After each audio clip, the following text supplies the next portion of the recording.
आज हम पढ़ने जा रहे हैं क्लास 4 की हिंदी रिमझिम पाठ्य पुस्तक का पाठ 2, जैसा सवाल वैसा जवाब। ये कहानी बादशाह अकबर और उनके मंत्री बीरबल की है। तो पढ़ते हैं। बादशाह अकबर अपने मंत्री बीरबल को बहुत पसंद करता था। बीरबल की बुद्धि के आगे बड़े बड़ों की भी कुछ नहीं चल पाती थी। इसी कारण कुछ दरबारी बीरबल से जलते थे। वे बीरबल को मुसीबत में फंसाने के तरीके सोचते रहते थे। अकबर के खास दरबारी ख्वाजा सरा को अपनी विद्या और बुद्धि पर बहुत अभिमान था। बीरबल को तो वे अपने सामने निरा बालक और मूर्ख समझते थे, लेकिन अपने ही मानने से तो कुछ होता नहीं। दरबार में बीरबल की ही तूती बोलती और ख्वाजा साहब की बात ऐसी लगती थी जैसे नकार खाने में तूती की आवाज़। ख्वाजा साहब की चलती तो वे बीरबल को हिंदुस्तान से निकलवा देते, लेकिन निकलवाते कैसे? एक दिन ख्वाजा ने बीरबल को मूर्ख साबित करने के लिए कुछ सोच विचार कर कुछ मुश्किल प्रश्न सोच लिए। उन्हें विश्वास था कि बादशाह के उन प्रश्नों को सुनकर बीरबल के छक्के छूट जाएंगे और वह लाख कोशिश करके भी संतोषजनक उत्तर नहीं दे पाएगा। फिर बादशाह मान लेगा कि ख्वाजा सरा के आगे बीरबल कुछ नहीं है।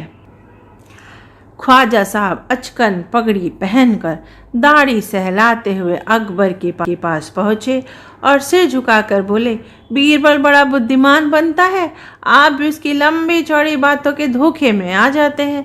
मैं चाहता हूँ कि आप मेरे 3 सवालों के जवाब पूछकर उसके दिमाग की गहराई नाप लें। उस नकली अक्ल बहादुर की कलई खुल जाएगी।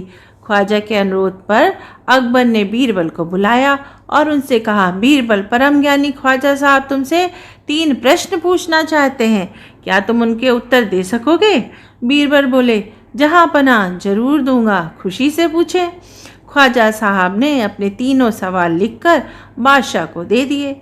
अकबर ने बीरबल से ख्वाजा का पहला प्रश्न पूछा, संसार का केंद्र कहाँ है? बीरबल ने तुरंत जमीन पर अपनी छड़ी गाड़कर उत्तर दिया, यही स्थान चारों ओर से दुनिया के बीचों बीच पड़ता है। यदि ख्वाजा साहब को विश्वास ना हो तो वे फीते से सारी दुनिया को नापकर दिखा दें कि मेरी बात गलत है। अकबर ने दूसरा प्रश्न किया, आकाश में कितने तारे हैं?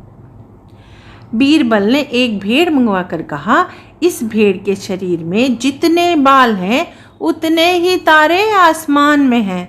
ख्वाजा साहब को इसमें संदेह हो तो वे बालों को गिनकर तारों की संख्या से तुलना कर लें। अब अकबर ने तीसरा सवाल किया, संसार की आबादी कितनी है? बीरबल ने कहा, जहाँ पना संसार की आबादी पल पल पर घटती बढ़ती रहती है, क्योंकि हर पल लोगों का मरना जीना लगा ही रहता है। इसलिए यदि सभी लोगों को एक जगह इकट्ठा किया जाए तभी उनको गिनकर ठीक ठीक संख्या बताई जा सकती है। बादशाह तो बीरबल के उत्तर से संतुष्ट हो गया, लेकिन ख्वाजा साहब नाक भौं सिकोड़ कर बोले, ऐसे गोलमोल जवाबों से काम नहीं चलेगा जनाब। बीरबल बोले, ऐसे सवालों के ऐसे ही जवाब होते हैं, पहले जवाबों को गलत साबित कीजिए तब आगे बढ़िए। ख्वाजा साहब से फिर कुछ बोलते नहीं बना।